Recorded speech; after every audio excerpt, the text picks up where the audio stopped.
let's hear from Cats Protection and their partner, Wood for Trees. Hi everyone, I'm Stacey, the data manager at Cats Protection, and I'll be talking to you today alongside Kate, a senior data analyst in my team, and Matt, the solutions director for our Aptical partner Wood for Trees. We're going to tell you about the code and rationalisation project that completely turned the charities' data fortunes around. The pandemic brought into sharp focus the fundamental lack in Cats Protection's reporting capabilities and the quality of the data underpinning it. Overnight, our face-to-face fundraising activity moved online and decisions were being made swiftly to sustain the income we needed to provide our vital services. Yet our fundraising directorate was relying on monthly finance reporting based on an income coding structure that was decentralised, inconsistent and information poor. The immediacy of action that COVID-19 commanded and the absolute necessity for our fundraising to be anti-fragile to crisis kick-started the code and rationalisation project to completely overhaul our data and reporting. We looked to Aptical products for a solution and it changed everything. Over the course of a year, our reporting has been utterly transformed. We've built over 30 income dashboards based on a fully rationalised coding structure, not only redesigned for 2021, but using FastStats have been able to recategorise all our historic income, writing off over a decade of data debt. We've been propelled along the data maturity timeline from a place of unorganised data and basic operational reporting to self-service dashboarding and predictions, a transformative and essential shift whilst pivoting as a result of COVID and implementing a new and ambitious 10-year fundraising strategy, future-proofing Cats Protection's continued success and growth. So how did we get there? For many years, the process of deciding codes dictating the allocation of our income generated by fundraising was designed by individual teams. Having this responsibility decentralised for so long within teams with varying degrees of understanding of the correct usage and importance of consistency and categorisation resulted in codes being used for the wrong purpose. The coding captured very little useful information and was impossible to categorise cross-team to draw useful insights. To add to this, teams relied on a monthly finance report as their only oversight of income performance. The report was based on processing dates indicative of our behaviour internally rather than supporter behaviour and trends. The process was time-consuming, open to human error, and we had no supporter-centric view.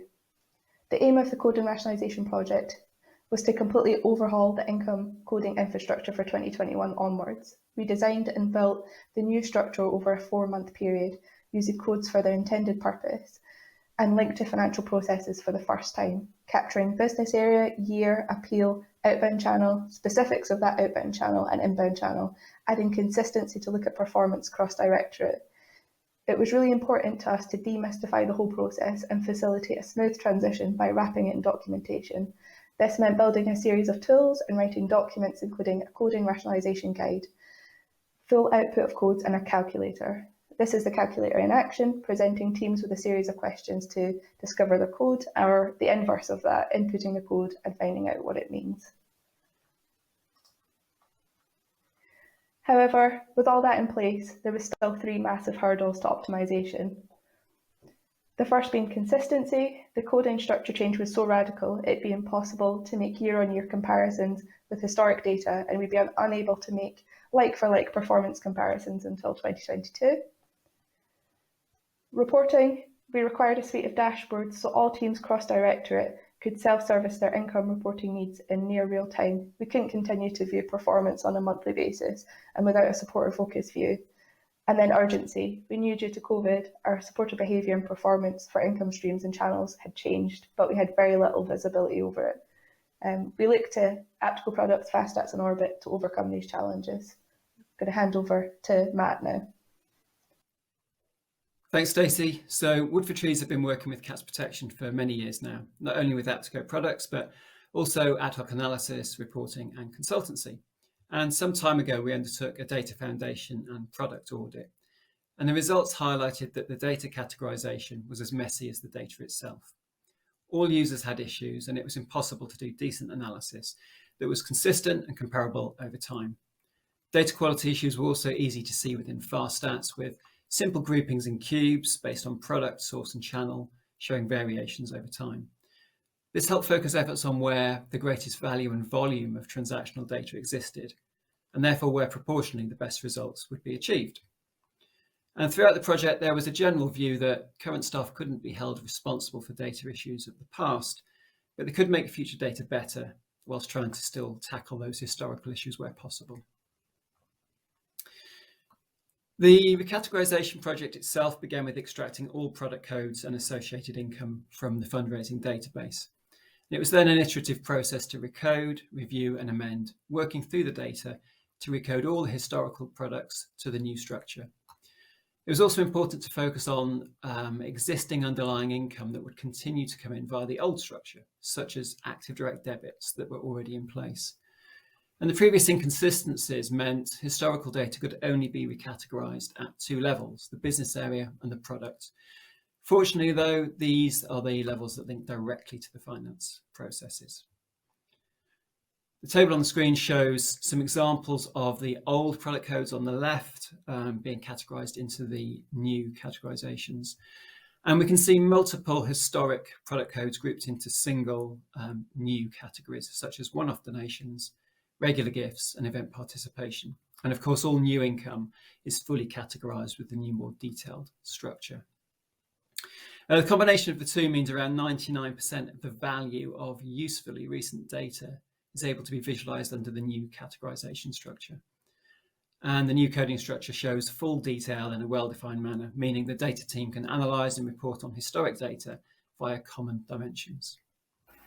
Thanks, Matt.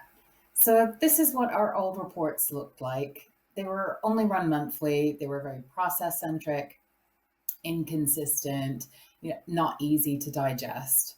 And we wanted something that was really user-friendly and in real time. So we built a suite of dashboards in Orbit using the newly recategorized FastStats fields.